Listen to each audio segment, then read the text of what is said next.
Welcome to my class. আমার প্রিয় ছাত্রছাত্রীরা, তোমরা নিশ্চয়ই বাড়িতে আছো এবং এই লকডাউনের এই সংকটময় পরিস্থিতিতে তোমরা সুস্থ আছো এবং বাড়িতে বসে মনোযোগ দিয়ে পড়াশোনা করছো। আমরা যে ক্লাস নিচ্ছি, যে এই যে ভিডিওর মাধ্যমে আমি যে ক্লাসগুলো পরপর নিচ্ছি, তোমাদের কেমন লাগছে সেটা কিন্তু জানিও। তোমাদের ভালো লাগলে আমি আরো এই ধরনের ক্লাস নেওয়ার জন্য অনুপ্রাণিত হতে পারবো। যাই হোক, আজকে আমি তোমাদের একটা নতুন কবিতা আমি শুরু করব। এর আগে যে কবিতাটা পাঠ করেছিলাম এবং বোঝানো হয়েছিল, প্রশ্ন উত্তর আলোচনা করা হয়েছিল, সেটি হলো শিকার কবিতা। আজকে তোমাদের দ্বাদশ শ্রেণীর যে প্রথম যে কবিতাটা, সেই কবিতাটি আজকে আলোচনা করব। কবিতাটির নাম রূপ নারায়ণের কুলে।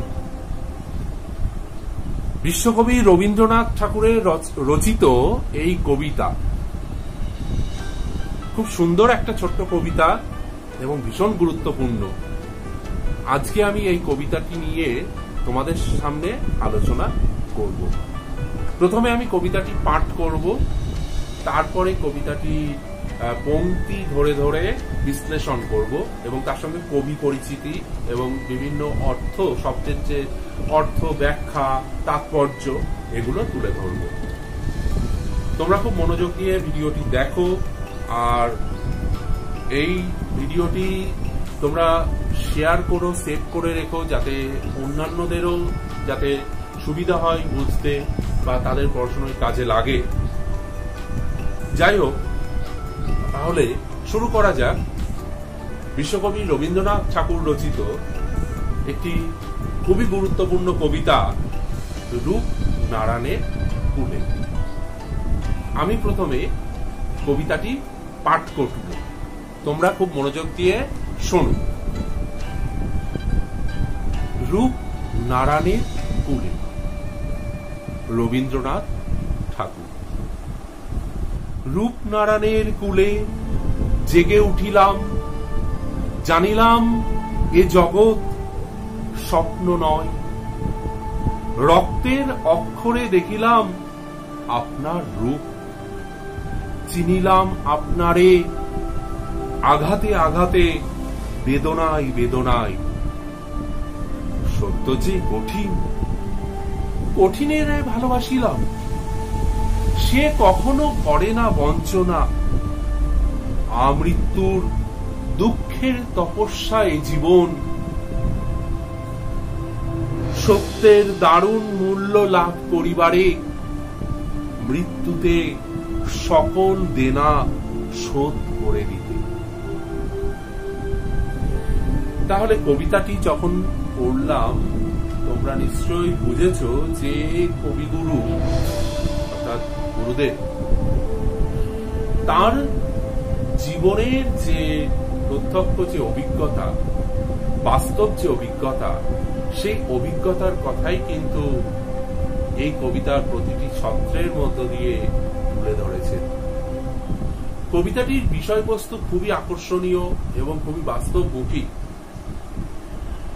কবিতাটির পংক্তি যখন বিশ্লেষণ করা হবে, তখন তোমরা বুঝতে পারবে যে বিশ্বকবি রবীন্দ্রনাথ ঠাকুরের নিজের যে আত্মজীবন অভিজ্ঞতার যে তত্ত্ব অর্থাৎ তাৎপর্য, সেই তাৎপর্য তিনি খুব সুন্দরভাবে ফুটিয়ে তুলেছেন, যা আমাদের প্রত্যেকের জীবনের সঙ্গেই মিলে যায়।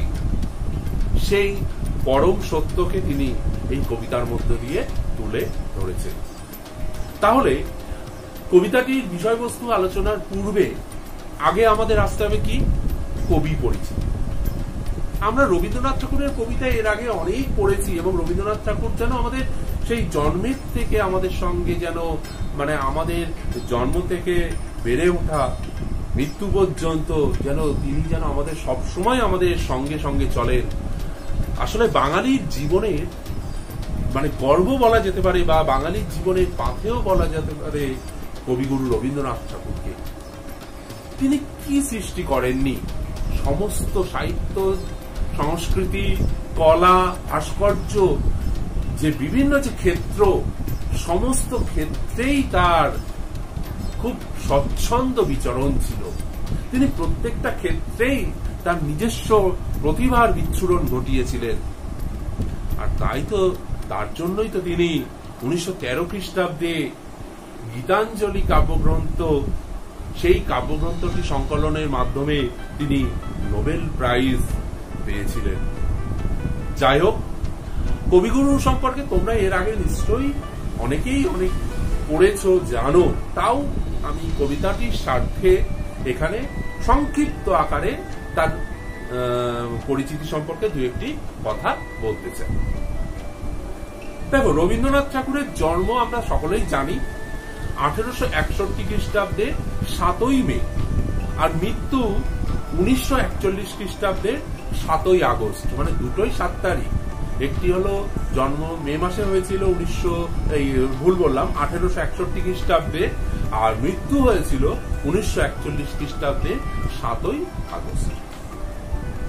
তার ছোটবেলার শৈশব জীবন সম্পর্কেও আমরা সবাই জানি যে তিনি তার বাল্যকালের যে জীবন বর্ণনা, তিনি ছেলেবেলা বা তার জীবন স্মৃতি গ্রন্থগুলির মাধ্যমে তিনি তার ছোট থেকে বড় হওয়ার জীবনের যে কাহিনীগুলো তুলে ধরেছেন। ছোটবেলায় আমরা জানি রবীন্দ্রনাথ ঠাকুর প্রথাগত যে শিক্ষা, অর্থাৎ পুঁথিগত যে শিক্ষা আমাদের, যা আমরা সবাই লাভ করি বিদ্যালয়ের যে কক্ষের মধ্যে, আমরা যে পুঁথিগত শিক্ষা লাভ করি, নির্দিষ্ট একটি সিলেবাস থাকে, নির্দিষ্ট পাঠ পরিকল্পনা থাকে, নির্দিষ্ট সময় অন্তর অন্তর ক্লাস হয়, সেই প্রথাগত যে শিক্ষা, সেই প্রথাগত শিক্ষাকে তিনি কখনোই মেনে নিতে পারেন। কারণ রবীন্দ্রনাথের মন ছিল একটা স্বাধীন চিত্ততায় ভরা, অর্থাৎ স্বাধীন যে চিন্তা ভাবনা, কোন শৃঙ্খলের মধ্যে তিনি কখনোই আবদ্ধ থাকতে চাননি। তাই পুঁথিগত শিক্ষা কিন্তু তিনি, বা বিদ্যালয়ের যে শিক্ষা, তিনি কিন্তু বেশি দিন কিন্তু তিনি তাতে অগ্রসর হতে পারেননি। কিন্তু তাই বলে কি তার শিক্ষা থেমে গেছে? একদমই নয়। তিনি বিখ্যাত ঠাকুর পরিবারে জন্মগ্রহণ করেছেন, জোড়াসাঁকোর ঠাকুর পরিবার। তার পিতার নাম ছিল দেবেন্দ্রনাথ ঠাকুর, দাদুর নাম ছিল, অর্থাৎ ঠাকুরদার নাম ছিল প্রিন্স দ্বারকানাথ ঠাকুর। তৎকালীন আমাদের বঙ্গ সমাজের এক উল্লেখযোগ্য তিনি ব্যবসায়ী ছিলেন প্রিন্স দ্বারকানাথ ঠাকুর, তার জাহাজের ব্যবসা ছিল। তো সেই রকম একটি কালচারাল পরিবারে জন্মে তিনি কিন্তু জন্মের থেকেই কিন্তু তার পরিবেশ পরিস্থিতিগত দিক থেকে কিন্তু তিনি তার শিক্ষাটা কিন্তু অন্তর থেকেই লাভ করা শুরু করেছিলেন। তার ভাই বলো, দাদা বলো, কাকা বলো, সকলেই উচ্চ শিক্ষিত ছিল এবং এক একজন এক একটা দিকে তাদের প্রতিভার মানে স্বাক্ষর রেখে গেছেন। সেই রকম পরিবেশে ছোটবেলার থেকেই কিন্তু তিনি বেড়ে উঠেছেন। তবে তাই বলে এই নয় যে রবীন্দ্রনাথের ছোটবেলা যে খুব আনন্দে কেটেছে, তা কিন্তু নয়। তিনি তার জীবন স্মৃতি গ্রন্থের তার ছেলেবেলার যে বর্ণনা লিখতে গিয়ে বলেছেন যে ছোটবেলায় তাকে চাকর বাকরের হাতেই তাকে মানুষ হতে হয়েছে। কারণ উচ্চ পরিবারের যে পুরুষরা, অর্থাৎ পিতা বলো বা কাকা বলো, তারা তাদের কাজকর্ম নিয়েই ব্যস্ত থাকতেন। যে সন্তানদের যে প্রতিপালন করা, সেই দিকে কিন্তু সেরকম সময় তারা দিতে পারতেন না। এবং সেই ঠাকুর পরিবারে অনেক চাকর বাকরও কাজ করত, সেই রকম চাকর বাকরের কাছেই তিনি মানুষ হয়েছেন। এবং চাকর বাকররা কি করত, যে মানে তাদের কাজটাকে আরো সংক্ষিপ্ত করবার জন্য দুষ্টু রবীন্দ্রনাথকে একটা ঘরে বন্দি করে রাখতো, যাতে সে ছুটে না বেড়ায়। এবং সেই ঘরে বসেই কিন্তু জানলার ধারে বসে তিনি প্রকৃতির যে সুন্দর যে চিত্র তুলে ধরেছেন, তা আমরা তার সাহিত্য কর্মের মধ্য দিয়েই তার পরিচয় পাই। তো যাই হোক, রবীন্দ্রনাথের কিন্তু ছোটবেলাটা কিন্তু খুব একটা আমাদের মতো ওরকম স্বাধীনভাবে কাটেনি। শিক্ষা দীক্ষা লাভ করেছেন তিনি বাড়িতে বসে, বিভিন্ন বড় বড় শিক্ষকের কাছ থেকে শিক্ষা লাভ করেছেন। স্কুলে বেশি দূর পড়াশুনো করেননি বটে, কিন্তু তাই বলে তার শিক্ষা থেমে থাকেনি। সে বিভিন্ন ভাষায়, বিভিন্ন সাহিত্যকর্ম নিয়ে তার নিয়মিত চর্চা থেকে গেছে। তো সেই রকম রবীন্দ্রনাথ ঠাকুরের কিন্তু শিক্ষা থেকে শুরু করে তার সংস্কৃতি গড়ে উঠেছে তার ছোটবেলা থেকে, শৈশব থেকেই। আর সেই ছোটবেলার কাহিনী কিন্তু তিনি বিভিন্ন অধ্যায়ে তুলে ধরেছেন। যাই হোক, তাহলে আমরা এবার তার পরবর্তী যে শৈশবের পরবর্তী যে জীবন সেই সম্পর্কে একটু আলোকপাত করি। 1863 খ্রিস্টাব্দে যশোরে নীলমাধব রায়চৌধুরী অবতারিণী দেবীর সঙ্গে রবীন্দ্রনাথের বিয়ে হয়। অতি অল্প বয়সেই বিয়ে হয়, কারণ তখনকার দিনে ছেলেদের বলো মেয়েদের বলো খুবই অল্প বয়সে বিয়ে দেওয়া হতো। তা ঠাকুর বাড়িতে ভবতারিণীর নতুন নামকরণ হয় মৃণালিনী। আমরা এই নামেই পরিচিত যে তার স্ত্রীর নাম ছিল মৃণালিনী দেবী। আসলে তার কিন্তু প্রকৃত নাম ছিল ভবতারিণী দেবী। সেখান থেকে ঠাকুর বাড়িতে বিয়ে হয়ে আসার পর তার স্ত্রীর নাম পরিবর্তিত হয়ে রাখা হয় মৃণালিনী দেবী। রবীন্দ্রনাথের দাদা জ্যোতিরিন্দ্রনাথের স্ত্রী কাদম্বরী দেবী রবীন্দ্রনাথকে যেমন স্নেহ করতেন তেমন তাকে সাহিত্য চর্চাতেও উৎসাহিত করতেন। আমরা এই কাদম্বরী দেবীর কথা কিন্তু বহুবার রবীন্দ্রনাথের বহু সাহিত্যে তার উল্লেখ পাই।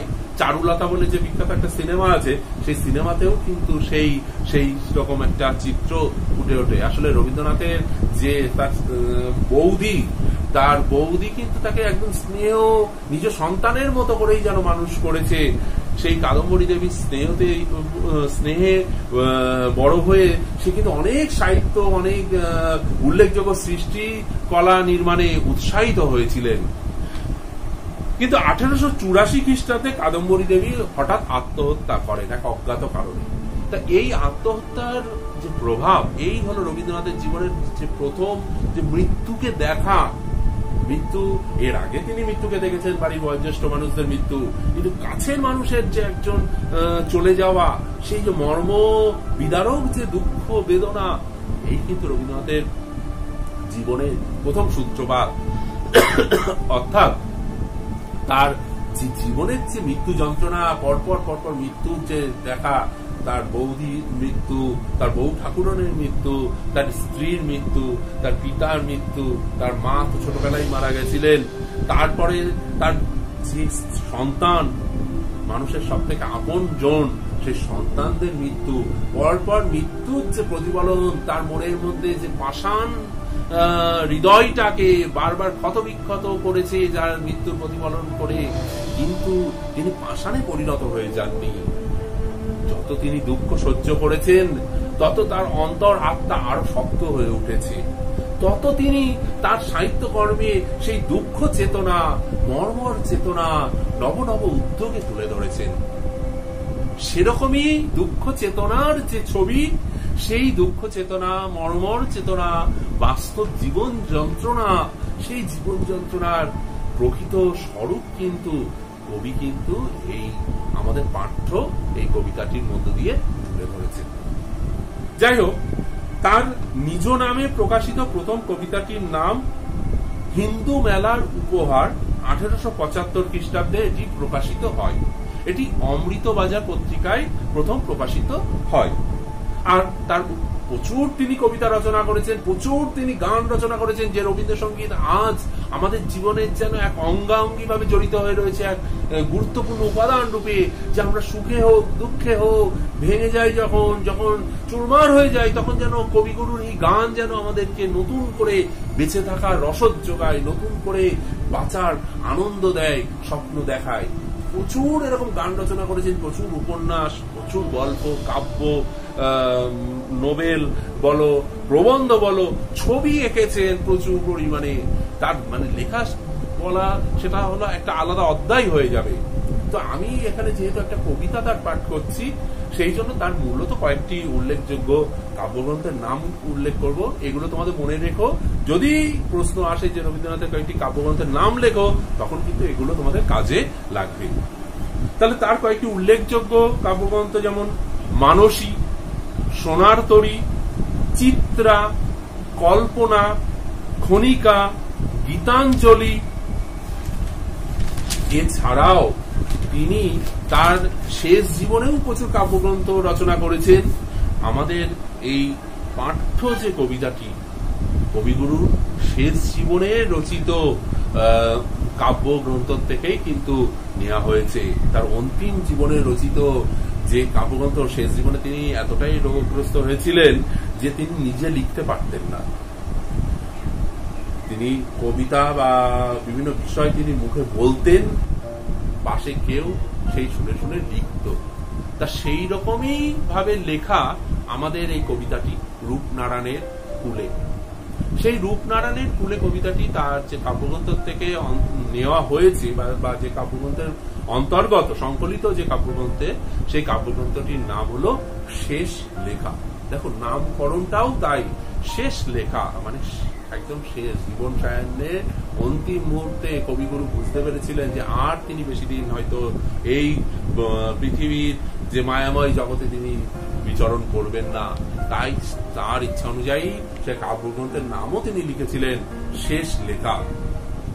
তা সেই শেষ লেখা কাব্যগ্রন্থটি যে কবিতাগুলো তিনি সংকলন করেছিলেন, সে কবিতাগুলির কিন্তু কোনো নামকরণ তিনি করেননি, অর্থাৎ তিনি কিন্তু কোনো নাম তিনি উল্লেখ করেননি, সংখ্যা দিয়ে দিয়ে দিয়ে দিয়ে তিনি সূচিত করেছেন।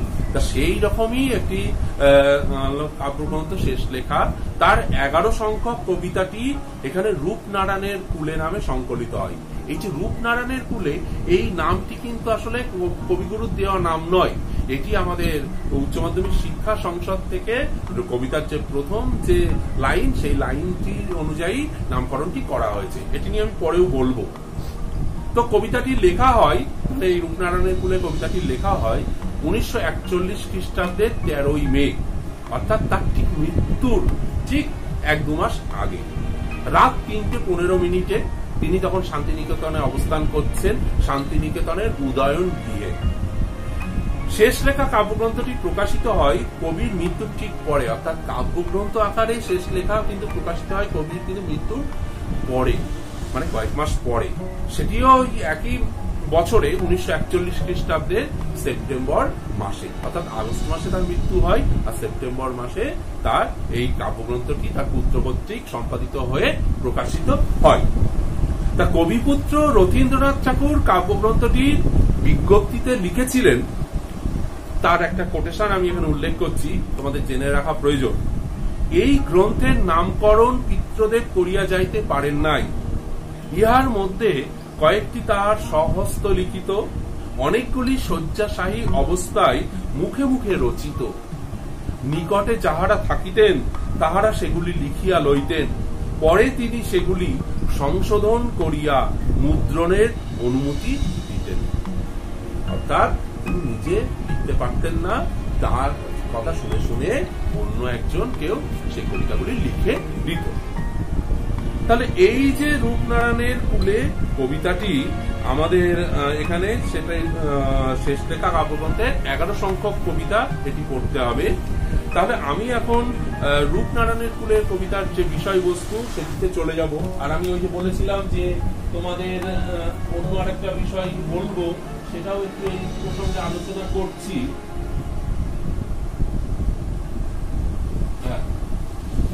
বিষয়টি হলো ওই যে শেষ লেখা কাব্যগ্রন্থটি তার সর্বশেষ কাব্যগ্রন্থ আমি বলেইছিলাম। এই কাব্যগ্রন্থটিতে মাত্র 15টি কবিতা সংকলন রয়েছে, অর্থাৎ মাত্র 15টি কবিতাই রয়েছে। কবিতাগুলি রচিত হয়েছে, মানে সব কবিতা তো আর একদিনে বসে রচনা করেননি, একটা দীর্ঘকাল ব্যাপী রচিত হয়েছে। তাই 3রা ডিসেম্বর 1939 খ্রিস্টাব্দ থেকে 30শে জুলাই 1941 খ্রিস্টাব্দ পর্যন্ত এই কাব্যগ্রন্থের কবিতাগুলি শিরোনামের পরিবর্তে সংখ্যা দ্বারা চিহ্নিত করা হয়েছে। আমি প্রথমেই বলেছি যে কবিতাগুলির কোনো নাম তিনি করেননি, সংখ্যা দ্বারা সেখানে চিহ্নিত করা হয়েছে। রূপনারায়ণের কুলে কবিতাটি এই শেষ লেখা কাব্যগ্রন্থের 11 সংখ্যক কবিতা। জয়শ্রী পত্রিকায় 1348 বঙ্গাব্দের আষাঢ় সংখ্যায় প্রকাশিত হওয়ার সময় কবিতাটির শিরোনাম ছিল কঠিনেরে ভালোবাসিলাম, অর্থাৎ কবিতার মধ্যে একটা লাইন আছে কঠিনেরে ভালোবাসিলাম, সেই নাম অনুযায়ী ওই জয়শ্রী পত্রিকায় প্রকাশিত হয়েছিল। পত্রিকায় প্রকাশিত এই নামকরণে কবিতার 11তম লাইনটি ব্যবহার করা হয়, অর্থাৎ এই যে কঠিনেরে ভালোবাসিলাম এই নামটি কবিতার 11তম লাইন। দ্বাদশ শ্রেণীর এই পাঠ্যভুক্ত করে বর্তমানে কবিতাটির নামকরণ করা হয়েছে রূপনারায়ণের কুলে। এক্ষেত্রে কবিতার প্রথম লাইনটিকে শিরোনাম হিসাবে ব্যবহার করা হয়েছে, অর্থাৎ প্রথম লাইনটিকে শিরোনাম হিসাবে ব্যবহার করা হয়েছে। এখন আমি কবিতার যে বিষয়বস্তু আলোচনা করব, তোমরা থেকে দেখো খুব সুন্দরভাবে তিনি তুলে ধরেছেন। আচ্ছা দেখো, রূপনারায়ণ কিন্তু আমাদের একটা নদী, আমাদের নদী, সেটি হলো ভারতবর্ষের একটি বিখ্যাত নদী। এটি ছোটনাগপুরের ধলেশ্বরী নামে উৎপন্ন হয়ে, ছোটনাগপুর মালভূমি থেকে উৎপন্ন হয়েছে এবং ধলেশ্বরী নামে উৎপন্ন হয়ে পুরুলিয়া জেলার উপর দিয়ে প্রবাহিত হয়েছে। বাঁকুড়ায় এই নদী দ্বারকেশ্বর নামে পরিচিত। ঘাটাল শহর, মানে মেদিনীপুরের যে ঘাটাল শহর, সেই ঘাটাল শহরের কাছে শিলাই নদীর সঙ্গে মিলিত হয়ে এই নদী রূপনারায়ণ নামে পরিচিত হয়েছে। শেষে এই নদী হুগলি নদীতে মিলিত হয়েছে। তাহলে দেখো, এটি একটি রূপনারায়ণ মানে একটি নদী, অথচ এই রূপনারায়ণকে কিন্তু কবি আবার অন্যভাবেও ব্যাখ্যা করেছেন। আসলে নারায়ণ শব্দটির আবিধানিক ব্যাখ্যা, আমি মোবাইল স্ক্রিনে তোমাদের এই ব্যাখ্যাটিও ভেসে আসবে, যে নারায়ণ শব্দটির আবিধানিক ব্যাখ্যা নার যুক্ত অয়ন। নার মানে কি? জল। আর অয়ন মানে কি? আশ্রয়, অর্থাৎ জল আশ্রয়, চার কিংবা নরনারীদিগের আশ্রয়, অর্থাৎ জলের যে আশ্রয়, অর্থাৎ নরনারীদিগের আশ্রয়।